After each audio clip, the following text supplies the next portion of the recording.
Amana tamnagi manak yonningbagi khro khro khole. Amana tumningbagi ngalling hak lekisi haina marai tawri. Marai tawbada miti singdabani. Adubu I kabagi hongnabi tumsili. Erondi hawalakli. Aduga bathroom da tawela mayam silaga changki. Tamnana. Ima kanano ba? Ai friend ina haire idubo. Moina sumaina tawbase. Ai di kya pamde. Ayeng mina wa matak thangnabani. Thabana. Ima su phana kannadi haibani. Yade. Mo ihum laaga ngaktang na tawbirami bani. Ima nane paisa dum khara khalakini haikibani. Hoima adumai tawrandi phaidana. Ngasi doctor na romba keke hairake. Thabado matha sabagi sora moholai. Khangri masu kari haigadabano. Moinadi thoina pakhalunu karisu tawroi hai. Adubu napan hoji phawa wakhalaktabase. Ima nungai pham khangdi. Tamnana mamada thajaba pirei. Ima aduda kaisu khanjalununa. Baba soidina wakhalakani. Maramdi ngasi phawa babana kanagi mafamda sulan kidri. Pap leitaba aranba tawdaba mibo kaigi taibang sembi mapuna intopiraga thambidoino. Baba bu soidina thozanbirakani. Ima ai thajai. Mamam jana wari sanaringe staff ama changsilaklaga thongzinagi hairi. Tamnaga thambaga unaba lakpa mi lawi. Guest room da lakpiro. Sidani nungairoi. Thabana. Hoi thoksaragi. Machada monsilaga. Ngasi lakani hairamani. La amalin angangsingdubo. Ima nga thorasilaw. Mama machado guest room da oina lai. Nupa halamaga nupi masa nanbi amaga. Phamlamaduda honorable khaladuna. Nga khanjanaragi lepmingeni. Kumarna. Changoni. Khondado kaya hawti. Miyam do sitabagi khondani. Rasi ama iwatwatli. Thabaga mamam chaso tamra sangsilaklaga lepli. Masak singdo laksin mangamdabana. Thabana. Aikhoibo. Kumar marau leiba amaga loinana hairakli. Ai nganbagi mapani ni. Tamnani bab tari. Thabadi nganbase kanano haina khalai. Ngarangge ngangsingdura khalai. Kumarna. Aigi chana makhra semakpani paisilo. Hotcast to pirakli. Tamna ikai gamsa tawi. Ikoi sabana hotcast to loksin mangamde. Tamnagi matawduda Kumarna muka swai. Loksinune. Angam mating pangnamani. Ikai gana. Noi babangi sialna kayam changni haibano. Thabado Kumargi wahai wata singduna sauning maphauri. Adubu asawbudu phazilaga Tamnagi mahutta manoina khumai. Haiba ngamri gyalakpa ngairi. Kumarna. Miyoibagi laiba haibase sine kaisu khalunu. Se la kuntrani. Sine yum haigalaga sagira kari tawgige tawu. Aduga aina haigadabedi bema. Mpimcha aigi sanu padagi laptho. Ibemagi mama nangna nasanu pisi khara waro. Aigi saga naksinhange khanbirakanu. Aigi sadi manini. Wakhalna sagalaga cheksina thanjariba mani. Nangi nasana khongbalda hobulaini. Thaba sawarga machin khomge torokpani. Thabagi masaktu ubada Kumarna. Magi hainingba walwetri haibagi maongda khonjelado khra wangkhalai. Sida sauningai kaisu warongningai leite. Nasana bab taro. Aigi sadi mapaina sakchauna thamliba. Aigi sabo manghanaba khaksilakanu. Masi warning ni. Lei chap manarabaso. Gamlada nana thabalai. Khongbalu panda mon hobulai. Lei makhal yami. Phana phajarabaso khongbal amatada kanaptara kumtharaga sokningo. Aigi sasi kaisu leitaba leiga sangdamdaba natte. Nasagi tha khangjadabado takpani.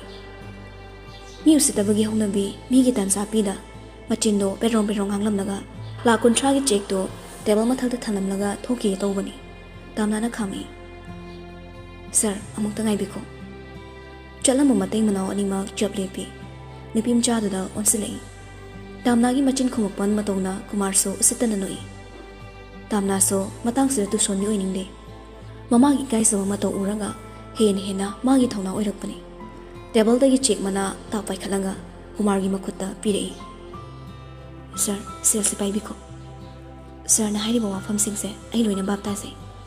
Chumi. Sir hoina konungda leibani. Aduga ikhoina khangpok samda.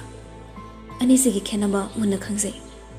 ꯁꯦꯜꯁꯦ ꯄꯥꯏꯕꯤꯀꯣ ꯆꯥꯅꯕꯁꯤꯒ ꯂꯥꯏꯔꯖꯔꯕꯁꯨ ꯏꯃꯥ ꯏꯆꯥ ꯃꯤꯉꯣꯟꯗꯒꯤ ꯅꯤꯔꯒꯗꯤ ꯆꯥꯔꯛꯇ꯭ꯔꯤ ꯑꯩ ꯁꯔꯗ ꯁꯥꯎꯅꯤꯡꯕ ꯋꯥꯔꯧꯕ ꯅꯨꯡꯉꯥꯏꯇꯕ ꯑꯃꯠꯇꯗꯤ ꯂꯩꯖꯗꯦ ꯑꯗꯨꯕꯨ ꯁꯔꯅ ꯈꯟꯕꯤꯔꯤꯕ ꯑꯔꯥꯟꯕ ꯋꯥꯈꯜꯗꯨꯃꯗꯤ ꯁꯦꯡꯗꯣꯛꯅꯕꯒꯤ ꯇꯥꯟꯖꯥꯗꯨ ꯄꯤꯕꯤꯌꯨ ꯑꯩꯒꯤ ꯕ꯭ꯔꯗꯔ ꯉꯥꯟꯕꯒ ꯃꯔꯤ ꯑꯃꯠꯇ ꯂꯩꯅꯖꯗꯦ ꯑꯩꯅꯁꯨ ꯊꯥ ꯂꯥꯝꯒꯦ ꯍꯥꯏꯕ ꯈꯠ ꯈꯟꯖꯗꯦ ꯂꯥꯏꯔꯕ ꯑꯩꯈꯣꯏꯗ ꯊꯤꯅ ꯉꯥꯡꯕꯤꯗ꯭ꯔꯤꯉꯩ ꯂꯥꯟꯅ ꯎꯕꯤꯗ꯭ꯔꯤꯉꯩ ꯁꯔ ꯁꯣꯝꯒꯤ ꯏꯆꯥꯅꯨꯄꯥꯗꯒꯤ ꯄꯥꯎ ꯐꯖꯅ ꯍꯪꯕꯤꯔꯒ ꯂꯥꯛꯄꯤꯔꯝꯃꯕꯗꯤ ꯈꯔ ꯄꯦꯟꯖꯔꯝꯒꯗꯕꯅꯤ ꯃꯃꯥꯗ ꯑꯣꯟꯁꯤꯜꯂꯒ ꯏꯃꯥ ꯂꯥꯛꯑꯣ ꯃꯃꯥꯒꯤ ꯃꯅꯥꯛꯇ ꯆꯪꯁꯤꯜꯂꯤ ꯃꯈꯨꯠꯇꯨ ꯁꯝꯂꯒ ꯀꯥꯗꯨꯒꯤ ꯊꯣꯔꯛꯄꯗ ꯑꯍꯜ ꯑꯃ ꯅꯣꯡꯐꯦꯠ ꯂꯦꯞꯄꯒ ꯂꯩꯔꯝꯃꯤ ꯊꯕꯥꯁꯨ ꯅꯨꯄꯥꯗꯨꯗ ꯀꯧꯔꯨꯗ꯭ꯔꯦ ꯃꯔꯝ ꯑꯃ ꯂꯩꯈꯤꯕꯅ ꯗꯥꯝꯅꯥꯁꯨ ꯃꯁꯛ ꯈꯪꯗꯕꯅ ꯀꯩꯁꯨ ꯍꯥꯏꯔꯝꯗꯦ ꯑꯍꯜ ꯑꯗꯨꯁꯨ ꯃꯃꯥ ꯃꯆꯥ ꯆꯠꯈꯤꯕ ꯑꯗꯣꯝꯗ ꯍꯥꯏꯐꯦꯠ ꯌꯦꯡꯂꯨꯔꯒ ꯀꯨꯃꯥꯔꯒꯤ ꯃꯅꯥꯛꯇ ꯔꯨꯝ ꯑꯗꯨꯗ ꯆꯪꯉꯛꯂꯤ ꯀꯤꯁꯣꯔꯅ ꯅꯣꯡꯐꯦꯠ ꯇꯧꯔꯒ ꯀꯨꯃꯥꯔ ꯀꯩ ꯊꯕꯛꯀꯤꯅꯣ ꯁꯤꯗ ꯂꯩꯔꯝꯃꯤꯁꯤꯕꯣ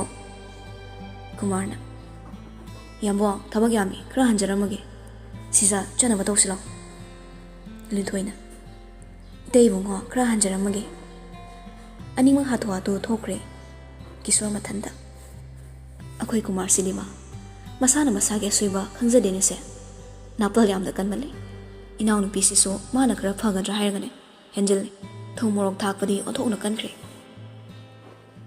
ꯇꯥꯝꯅꯥꯒ ꯃꯃꯥꯒꯗꯣ ꯔꯨꯝꯗ ꯆꯪꯉꯛꯄꯗ ꯖꯣꯔꯁꯣꯏꯗꯣ ꯂꯩꯔꯝꯂꯦ ꯃꯗꯨ ꯎꯕꯗ ꯁꯛꯐꯝꯁꯤꯡꯗꯣ ꯑꯃꯨꯛ ꯁꯦꯝꯗꯣꯛꯂꯗꯨꯅ ꯊꯕꯥꯅ ꯅꯣꯛꯐꯦꯠ ꯇꯧꯅ ꯍꯥꯏꯔꯛꯂꯤ ꯏꯆꯥꯁꯤꯡ ꯂꯥꯛꯂꯤꯕ꯭ꯔꯥ ꯕꯣꯔꯤꯁꯅ ꯍꯣꯏ ꯃꯃꯥ ꯀꯩꯅꯣ ꯃꯃꯥ ꯁꯨꯝ ꯈꯟꯖꯤꯜ ꯂꯩꯔꯝꯃꯣ ꯊꯕꯥꯅ ꯅꯪ ꯕꯕꯥꯅ ꯒ꯭ꯌꯥꯟ ꯂꯥꯛꯇꯕꯁꯦ ꯃꯃꯥ ꯅꯨꯡꯉꯥꯏꯐꯝ ꯈꯪꯗꯦꯗ ꯑꯁꯤ ꯍꯥꯏꯔꯒ ꯇꯥꯔꯛꯂꯤꯕ ꯃꯄꯤꯁꯤꯡ ꯑꯗꯨ ꯇꯩꯊꯣꯛꯏ ꯊꯕꯥ ꯃꯄꯨꯔꯣꯏꯕꯅ ꯍꯣꯁꯄꯤꯇꯥꯂꯥꯏꯁ ꯇꯧꯕꯒ ꯀꯨꯃꯥꯔ ꯃꯇꯩ ꯃꯅꯥꯎꯒꯤ ꯎꯁꯤꯠꯇꯕ ꯃꯇꯧꯗꯨꯒ ꯑꯅꯤꯁꯤ ꯄꯥꯟꯅꯗꯨꯅ ꯃꯄꯨꯛꯅꯤꯡ ꯅꯨꯡꯁꯤꯔꯛꯄꯅꯤ ꯖꯣꯔꯖꯅ ꯏꯃꯥ ꯑꯗꯨꯝꯅ ꯇꯧꯕꯤꯅꯣ ꯅꯁꯥ ꯑꯩꯈꯣꯏ ꯅꯨꯡꯉꯥꯏꯖꯗꯦ ꯕꯕꯥꯒꯤꯗꯃꯛ ꯑꯩꯈꯣꯏ ꯁꯨꯛꯅ ꯂꯩꯔꯤꯁꯤꯗꯤ ꯏꯃꯥꯅ ꯀꯔꯤ ꯋꯥꯈꯜ ꯍꯟꯊꯔꯤꯕꯅꯣ ꯕꯕꯥꯅ ꯐꯅ ꯀꯟꯅ ꯅꯥꯔꯕꯁꯨ ꯑꯩꯈꯣꯏ ꯃꯌꯥꯝ ꯆꯪꯗꯨꯅ ꯀꯟꯒꯅꯤꯌꯦ ꯑꯩꯈꯣꯏꯅ ꯍꯥꯏꯖꯔꯤꯕꯁꯦ ꯑꯁꯦꯡꯕꯅꯤ ꯏꯃꯥꯅ ꯂꯥꯟꯅ ꯈꯟꯕꯤꯒꯅꯨ ꯑꯩꯈꯣꯏꯅꯁꯨ ꯑꯉꯝꯕ ꯃꯇꯦꯡ ꯄꯥꯡꯅꯤ ꯕꯕꯥꯅ ꯅꯥꯕ ꯐꯔꯀꯥꯟꯗ ꯕꯕꯥꯒ ꯏꯃꯥꯒꯅ ꯆꯪꯕ ꯁꯦꯜꯗꯣ ꯇꯞꯅ ꯇꯞꯅ ꯑꯗꯨꯝ ꯏꯟꯈꯠꯄꯤꯔꯛꯑꯣ ꯆꯍꯤ 50 ꯆꯪꯒꯦꯔꯥ 100 ꯆꯪꯒꯦꯔꯥ ꯑꯀꯥꯏꯕ ꯀꯩꯁꯨ ꯂꯩꯇꯦꯗ ꯊꯕꯥꯅ ꯏꯆꯥꯁꯤꯡꯒꯤ ꯋꯥꯍꯩꯁꯦ ꯇꯥꯕꯗ ꯏꯃꯥ ꯄꯦꯜꯂꯦ ꯑꯗꯨꯕꯨ ꯏꯕꯨꯡꯉꯣ ꯉꯁꯤ ꯏꯆꯥꯁꯤꯡꯅ ꯇꯧꯔꯤꯕ ꯃꯇꯦꯡꯁꯦ ꯈꯪꯗꯕ ꯑꯃꯅꯗꯤ ꯑꯩꯈꯣꯏꯕꯨ ꯌꯥꯝꯅ ꯂꯥꯟꯅ ꯎꯕꯤꯈꯤꯅꯤ ꯅꯣꯏꯅ ꯄꯥꯡꯒꯗꯧꯔꯤꯕ ꯃꯇꯦꯡꯁꯤꯁꯨ ꯅꯁꯥꯅ ꯁꯦꯜ ꯊꯣꯛꯄ ꯅꯠꯇꯦꯗꯣ ꯏꯆꯥꯁꯤꯡꯒꯤ ꯃꯇꯦꯡꯁꯦ ꯂꯧꯔꯔꯣꯏꯒꯦ ꯈꯜꯂꯦ ꯑꯗꯨꯒ ꯅꯪ ꯕꯕꯥꯁꯤꯁꯨ ꯁꯔꯀꯥꯔꯒꯤ ꯍꯣꯁꯄꯤꯇꯥꯜ ꯑꯃꯗ ꯔꯤꯐꯔ ꯇꯧꯍꯜꯂꯒꯦ ꯈꯜꯂꯦ ꯏꯃꯥꯅ ꯍꯥꯏꯔꯤꯕꯁꯤꯡꯁꯦ ꯏꯆꯥꯁꯤꯡꯗꯒꯤ ꯃꯇꯦꯡ ꯂꯧꯅꯤꯡꯗꯕꯒꯤ ꯅꯠꯇꯦ ꯅꯨꯡꯉꯥꯏꯅ ꯂꯥꯛꯆꯕ ꯅꯨꯄꯥꯁꯦ ꯅꯨꯡꯉꯥꯏꯕ ꯃꯥꯡꯈ꯭ꯔꯦ ꯃꯥꯅ ꯀꯔꯤ ꯁꯣꯏꯈ꯭ꯔꯕ꯭ꯔꯥ ꯅꯠꯇ꯭ꯔꯒ ꯃꯣꯏꯅ ꯀꯔꯤ ꯈꯜꯂꯤꯕ ꯇꯞꯅ ꯍꯥꯏꯖꯔꯛꯏ ꯏꯃꯥ ꯑꯩꯈꯣꯏꯕꯨ ꯌꯥꯝꯅ ꯂꯥꯟꯅ ꯎꯕꯤꯔꯕ꯭ꯔꯥ ꯊꯕꯥꯅ ꯏꯕꯨꯡꯉꯣ ꯂꯥꯟꯅ ꯎꯕꯒꯤ ꯅꯠꯇꯦꯗ ꯏꯆꯥꯁꯤꯡꯅ ꯑꯁꯨꯝꯅ ꯇꯧꯔꯤꯕꯁꯦ ꯏꯃꯥꯗꯤ ꯄꯦꯟꯖꯔꯤꯕꯅꯤ ꯏꯃꯥ ꯏꯆꯥꯒꯤ ꯏꯇꯨꯡ ꯍꯟꯅ ꯌꯦꯡꯕꯗ ꯀꯅꯥꯁꯨ ꯂꯩꯇ꯭ꯔꯕꯁꯤꯗ ꯏꯆꯥꯁꯤꯡꯅ ꯄꯥꯝꯕꯣꯝ ꯇꯤꯡꯕꯤꯕꯁꯦ ꯏꯃꯥꯅ ꯄꯦꯟꯖꯔꯤꯕꯅꯤ ꯖꯣꯔꯖꯅ ꯑꯗꯨꯗꯤ ꯏꯃꯥ ꯅꯁꯥ ꯑꯩꯈꯣꯏꯅ ꯍꯥꯏꯖꯕꯁꯦ ꯑꯃꯨꯛꯇꯗꯤ ꯌꯥꯕꯤꯌꯨꯕ ꯏꯃꯥꯅ ꯅꯈꯣꯏꯒꯤ ꯃꯇꯦꯡꯁꯦ ꯇꯨꯡꯗꯁꯨ ꯌꯥꯝꯅ ꯂꯧꯔꯛꯈꯤꯅꯤꯗ ꯑꯗꯨꯕꯨ ꯑꯩꯈꯣꯏꯅ ꯉꯝꯃꯤ ꯐꯥꯎꯕꯗꯤ ꯅꯪ ꯕꯕꯥꯁꯦ ꯏꯃꯥꯅ ꯂꯥꯌꯦꯡꯒꯦꯅ ꯈꯜꯂꯤ ꯉꯝꯗ꯭ꯔꯀꯥꯟꯗ ꯏꯆꯥꯁꯤꯡꯗ ꯏꯃꯥꯅ ꯃꯇꯦꯡ ꯁꯣꯏꯗꯅ ꯅꯤꯖꯔꯛꯀꯦ ꯀꯨꯃꯥꯔꯅ ꯊꯨꯃꯤꯠ ꯀꯥꯛ ꯃꯥꯅ ꯑꯩꯕꯨ ꯎꯁꯤꯠꯇꯕ ꯂꯤꯟꯊꯣꯏꯅ ꯒꯥꯔꯤꯗꯣ ꯇꯞꯅ ꯊꯧꯕꯤꯌꯨꯕ ꯑꯁꯥꯎꯕꯗꯣ ꯐꯥꯊꯕꯤꯌꯨ ꯃꯇꯨꯡ ꯑꯃꯨꯛ ꯍꯟꯅ ꯌꯦꯜꯂꯛꯑꯔꯣꯏ ꯁꯤꯗꯒꯤ ꯍꯦꯟꯅ ꯅꯨꯡꯉꯥꯏꯕꯕꯨ ꯀꯗꯥꯏꯗꯒꯤ ꯂꯧꯔꯨꯅꯤ ꯑꯗꯨꯒꯤ ꯍꯥꯏꯔꯨꯔꯗꯤ ꯐꯔꯦ ꯃꯗꯨꯒꯤ ꯑꯉꯥꯡꯗꯣ ꯑꯉꯥꯡ ꯏꯑꯣꯏꯕꯩꯅ ꯃꯤ ꯐꯖꯅ ꯎꯁꯤꯠꯇꯦꯅꯦ ꯑꯩꯒꯤ ꯊꯛꯇꯒ ꯋꯥ ꯉꯥꯡꯉꯗꯅ ꯃꯃꯥꯗꯨꯅ ꯈꯨꯝꯗ꯭ꯔꯤꯗꯣ ꯂꯥꯟꯕꯒꯤꯅꯤ ꯃꯣꯏꯅ ꯂꯥꯟꯕꯒꯤ ꯄꯥꯝꯃꯤꯗ ꯂꯥꯏꯔꯕꯅ ꯊꯥꯛ ꯋꯥꯡꯕ ꯅꯛꯁꯤꯟꯅꯕꯁꯤ ꯄꯥꯝꯃꯤꯗ ꯀꯨꯃꯥꯔꯒꯤ ꯐꯣꯟꯗꯣ ꯔꯤꯡ ꯈꯤꯡꯂꯛꯏ ꯃꯆꯥꯅꯨꯄꯥꯒꯤ ꯑꯣꯏꯔꯝꯃꯤ ꯁꯅꯥ ꯉꯥꯟꯕ ꯍꯔꯥꯎꯅ ꯄꯥꯕꯨꯡ ꯄꯤꯔꯝꯃꯕꯣ ꯈꯔ ꯐꯍꯧꯔꯝꯕ ꯗꯣꯛꯇꯔꯅꯁꯨ ꯋꯥꯔꯤ ꯇꯥꯟꯅꯔꯛꯄ꯭ꯔꯣ ꯀꯩ ꯍꯥꯏꯔꯛꯀꯦꯕ ꯕꯕꯥ ꯌꯨꯝ ꯌꯧꯔꯛꯑꯒꯅꯦ ꯏꯆꯥꯗ ꯋꯥꯔꯤꯗꯣ ꯂꯣꯏꯅ ꯂꯤꯔꯒꯦ ꯐꯔꯦꯁꯦ ꯐꯖꯅ ꯂꯩꯔꯝꯃꯨ ꯕꯕꯥ ꯒꯥꯔꯤ ꯊꯧꯔꯤꯀꯣ ꯉꯥꯟꯕꯗꯣ ꯍꯔꯥꯎꯅ ꯍꯣꯏ ꯄꯥꯕꯨꯡ ꯀꯣꯜ ꯊꯝꯈ꯭ꯔꯒ ꯀꯨꯃꯥꯔꯗꯣ ꯁꯣꯔ ꯑꯃ ꯁꯥꯡꯅ ꯍꯣꯟꯗꯣꯛꯏ ꯅꯆꯥꯅꯨꯄꯥꯁꯦ ꯁ꯭ꯀꯨꯜꯗ ꯊꯝꯗꯣꯛꯈ꯭ꯔꯁꯤ ꯌꯨꯝꯗ ꯀꯨꯏꯅ ꯂꯩꯍꯟꯕ ꯌꯥꯔꯣꯏ ꯑꯩꯁꯨ ꯈꯜꯂꯝꯃꯤꯕꯅꯤ ꯃꯣꯏ ꯁꯝꯈ꯭ꯌꯥꯒ ꯑꯃꯨꯛꯇ ꯇꯥꯟꯅꯖꯒꯦꯅ ꯈꯟꯖꯔꯝꯕꯅꯤ 12ꯁꯦ ꯍꯦꯛ ꯂꯣꯏꯕꯒ UKꯗ ꯊꯥꯗꯣꯛꯈ꯭ꯔꯒꯦ ꯏꯟꯗꯤꯌꯥ ꯃꯅꯨꯡꯗꯒ ꯂꯩꯍꯜꯂꯔꯣꯏ ꯐꯔꯅꯤꯗ ꯁꯤꯗ ꯁꯨꯝ ꯊꯝꯃꯗꯤ ꯃꯥꯡꯕ ꯇꯥꯔꯦ ꯃꯇꯩ ꯃꯅꯥꯎꯗꯣ ꯋꯥꯔꯤ ꯁꯥꯟꯅ ꯃꯌꯨꯝꯂꯣꯝꯗ ꯒꯥꯔꯤ ꯊꯧꯔꯤ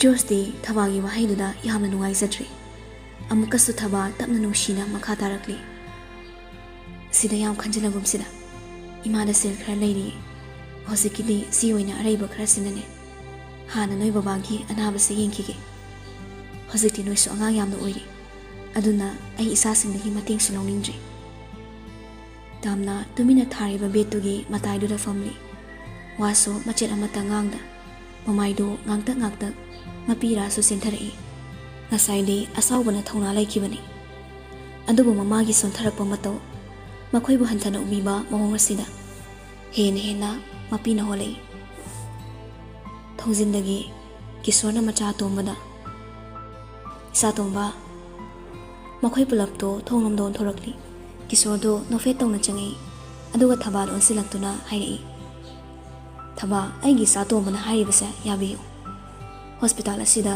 manise afaba doctor singa hona minaraga wakhalakna batawsi hoi private oibanina charge ti dum khra chawani mayam dagisu maramdi hospital asigi facility singse atopa private hospital ga amata manaroi adunani isa ga yam laksina na khangaramraga aina kari se lawni hospital se aigi marokini aduga aina so hospital samada mating yam tawki free da loina layeng hanni maruptuna so aigi mini khanglabada sel siki so law yaroi ngasi aina haijari base aina sel pai haiduna isagi tawbang amba sakti do thoksaba natte ai lairababu yamna nushise ngasi fawbada orphan kaya ole chong kaya da lak to kathoga laaga kariginu aine chalagi selawni adugi sumathakta aigi sana thamoi singna thajaba yamna nakshina loina jaba imung ama su oiramli aigi sase ngasi fawda magi mama mapaga aingonda fawba wa fasana ngangdabani kana mataga so nakshina punjadabani ngasi aigi sana yamna luna khanjaba imungse soidana karisu asoiba mata legadaba asoiba chingthompham oidaba imung oigani thaba nangi thamoi singba ai yamna munna khangi isana haribase yabiyo miyoiba mo oina amagi mating pangduna humanity hingli habase utse thaba kisorgi wahiduda wakhal nya khali aduga tamna yambo George ima nasai khoibu thajabidabra Thabado mapira chelakle khangjinuna thamba sungamlaktre ngasiri amungi chanu pagagi mafam singse taraga poni nungsiba phawre ngasigi kalak ingthiba akan mana ason bobo tu hatpiraba matam sida yamong hoigumba thamoi singba pukchel chawba lerangani di thajarude kisorna awat pokuding isada haibiu aduga na puroibana phatri phawba hospital asida nungaina leithu ichal sidi nayongumani khalo awat pamta leyaloi Jos mapagi wahiduna hararok tawrakli mana heningba tawjaningba dumangni mapai bungo kisorna hairakliba tawrakliba sing ngasiri mapada khra kharjat nungsibaso polakpagum tawrakli magi thawaina khoida jabi tamnagi imung sida minungshik pibadu adu khakki natte miyoiba moina chelamloidra khalluba minungsi mapagi thamoina chelambani mapabu yamna lana khalubana khra khajikso soirabra khantarapugum su tawri kisordo machanu pahalna pabungi sana jawba isana khra wakhal leiba ingba haibadu oi nanaw siga tanaragane awat apadu khra yingsilu ipasu thabak yamanina amuk taidok na batawrage eronna hoi pabo thabada mon silaga isalibema ayam yokrage awat padu kai kaino angang singa tanabi horoko hore numina wairam fawba angang singse leijarasun ngasidi sunday ni na holiday ni ai soren thaba halakpada nakhoi na namsigane habet changak pu yamra yingi thabana hoyamo sumlei jawre fare tumina famduna leiribe tamnagi manakta amuk changsilaga nungsina makokta nan thabiraga hairi bema thoibi kaka hoisu salukige icha sidine wakhal nungaina leithu hojikti kaka hoina loin tawradongni nangi mama se ase ekhoi junior oireini high school da ha future mama sida kaka kaina baba haidona Soirene tada Kishore. Tamna so tamna. Nungai taba pumado phazilaga. Hoi kaka. Kishore na. Boris. Boris to khangbai lakpoi. Nate, ha, pabungso haiba. Nungai tana, tumin lena ramba singdo. Boris ke wahai duda ngak na loina yengnarei. Boris amo ipapa khanna makok tu holaga. As ngaurida. Kishore no onga. Ibungo nanga mana tei sadi. Parise noi puna lei horoko. Boris na. Hoi, pabungso. Kishore do room dagi thorakle anuga. Asuk yam na putaba imungsida. Akhoi Kumar sina asuk thina ngangbiba angakpani. Wakhal khana Kishore su gari da kakhalaga driver ga loinga na hankre. Boris na. Mama hoi su breakfast ka amta torong kiroi. Tauthose. Thabana. Ibungo mama hoi yung pauda. Erona marak than hairakli. Ima breakfast ima hoi ga pulap tongminarage na pura bani. Akhoi su torong tri. Puna chaminaraga tamda yumda haitake swaida biro. Thabana.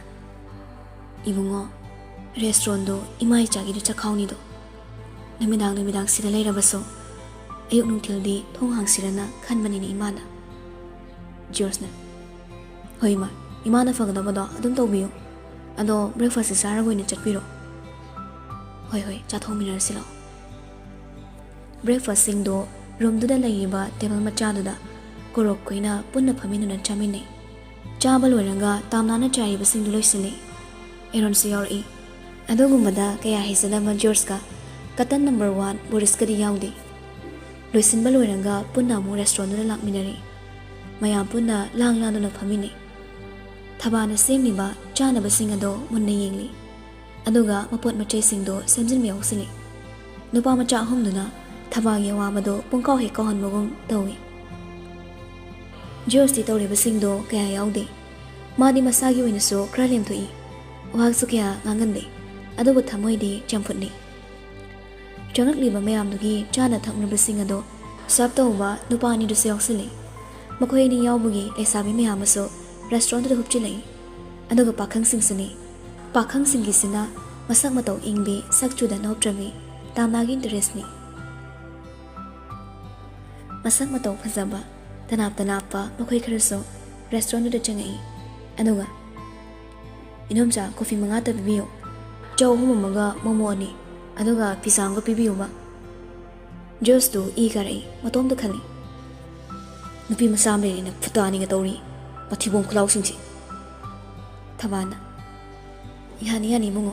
Ngay biro ko. Pisa ga sawadi ngay rasi. Atay duhana piragi. Machana pida amuan silaga. Bema simong tapiro lao. Tamnana. Hoy ma.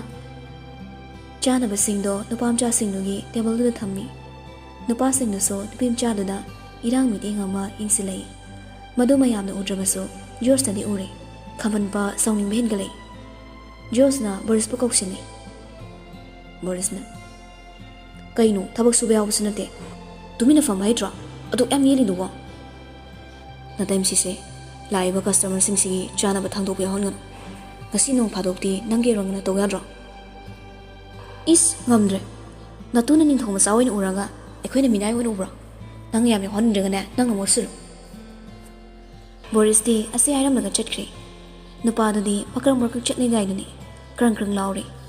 Mangakto amada mo mabit on kalanga layraga among nontay. Amo tamna na sawning nang yingi. Thoray masagi ni pisidi iyang karagtori. Ngasi dukan hangbro ne mi phuna ba soyose. Tamna na George ki manang tasang sinaga hairi. Namay do amte ying bayandre. Kay do na malaykro. Ay ni katay do nam thadoga. Nang nalaiba nupasing saga irang tong no gero. Samman chena khari ba isa. Atopada mo salo ni na pakat piga sa story. Nung sinurose.